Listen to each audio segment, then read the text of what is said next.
Welcome to বিজ্ঞান দিশারি YouTube channel. আমি সুপ্রভাত স্যার চলে এসেছি একটি নতুন ভিডিও নিয়ে। আজকের এই ভিডিওতে দশম শ্রেণী অর্থাৎ মাধ্যমিক 2027 পরীক্ষার্থীদের জন্য জীবন বিজ্ঞানের সপুষ্পক উদ্ভিদের যৌন জনন থেকে 1 নম্বরের প্রশ্ন উত্তর নিয়ে আলোচনা করব। এই প্রশ্নগুলো আগামী মাধ্যমিক পরীক্ষার জন্য খুব ইম্পর্টেন্ট, তাই ভিডিওটির প্রথম থেকে শেষ পর্যন্ত দেখবে। এই চ্যানেলে যারা নতুন তারা সাবস্ক্রাইব করবে এবং ভালো লাগলে লাইক ও শেয়ার করবে। চলো এখন সরাসরি প্রশ্ন উত্তর পর্বে যাওয়া যাক। প্রথম প্রশ্ন, একটি সম্পূর্ণ ফুলের 4টি কি অংশ থাকে? উত্তর, 4টি অংশ হলো বৃতি, দলমণ্ডল, পুংকেশর চক্র এবং গর্ভকেশর চক্র। এই প্রসঙ্গে মনে রাখতে হবে, বৃতি উদ্ভিদের ফুলের বিভিন্ন অংশকে রক্ষা করে, অর্থাৎ ফুল যখন কুঁড়ি অবস্থা থাকে তখন বৃতি ওই ফুলের বিভিন্ন অংশকে রক্ষা করে। দলমণ্ডল কি করে না উদ্ভিদের পরাগযোগে সহায়তা করে। পুংকেশর চক্র এবং গর্ভকেশর চক্র এরা উদ্ভিদের জননে সহায়তা করে। 2 নম্বরের প্রশ্ন, পুংকেশরের অংশ দুটি কি কি? উত্তর হবে পুংদণ্ড এবং পরাগধানী। পুংকেশর চক্র হলো উদ্ভিদের পুংস্তবক, এর দুটো অংশ থাকে, একটি পুংদণ্ড এবং পরাগধানী। পাশে এই ছবি দেওয়া আছে দেখো, উপরে এই অংশ হলো পরাগধানী এবং নিচের এই অংশ হলো পুংদণ্ড। এই পরাগধানীর মধ্যে পরাগ রেণু থাকে। 3 দাগে প্রশ্ন, স্ত্রী স্তবকের একটি অংশকে কি বলে? উত্তর, গর্ভপত্র বা গর্ভকেশর। 4 দাগে প্রশ্ন, গর্ভপত্রের অংশগুলি কি কি? গর্ভপত্রের 3টি অংশ থাকে। 1 নম্বর হলো গর্ভমুণ্ড, 2 নম্বর গর্ভদণ্ড, 3 নম্বরে গর্ভাশয় বা ডিম্বাশয়।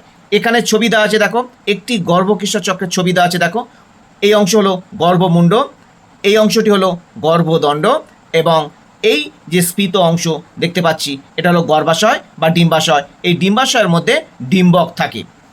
5 দাগে প্রশ্ন, স্বপরাগযোগ হয় সাধারণত কোন ফুলের? উদাহরণ দাও। উত্তর হবে উভলিঙ্গ ফুল, যেমন শিম, টমেটো এবং সন্ধ্যামালতী। এই উভলিঙ্গ ফুলের স্বপরাগযোগ ঘটে।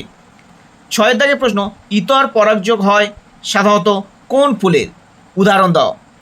উত্তর হবে তাল, পেঁপে, লাউ প্রভৃতি একলিঙ্গ ফুলের ইতর পরাগযোগ হয়। তাহলে ইতর পরাগযোগ সাধারণত কোন ফুলের হয় না একলিঙ্গ ফুল। উদাহরণ হিসাবে তাহলে কি দেখা গেল না তাল, পেঁপে এবং লাউ। 7 দাগে প্রশ্ন, বায়ু পরাগী ফুলের উদাহরণ দাও। উত্তর, ধান, গম, জোয়ার। এই ধান, গম, জোয়ার এরা হলো বায়ু পরাগী ফুল। 8 দাগে জল পরাগী ফুলের উদাহরণ দাও।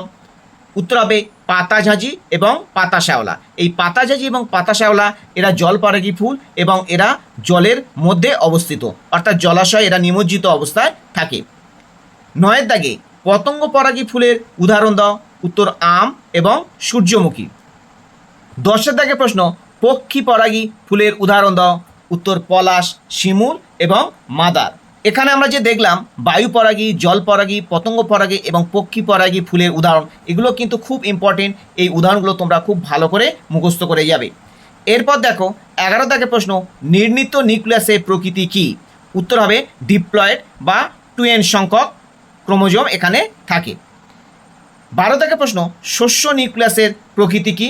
শস্য নিউক্লিয়াসের প্রকৃতি হবে ট্রিপ্লয়েড বা 3n। তাহলে আজকের এই ভিডিওতে 12টি প্রশ্ন উত্তর নিয়ে আলোচনা করলাম। আজ তাহলে এই পর্যন্ত, আবার দেখা হবে এইরূপ নতুন কোনো ভিডিও নিয়ে। তোমরা এই চ্যানেলের সাথে থাকো।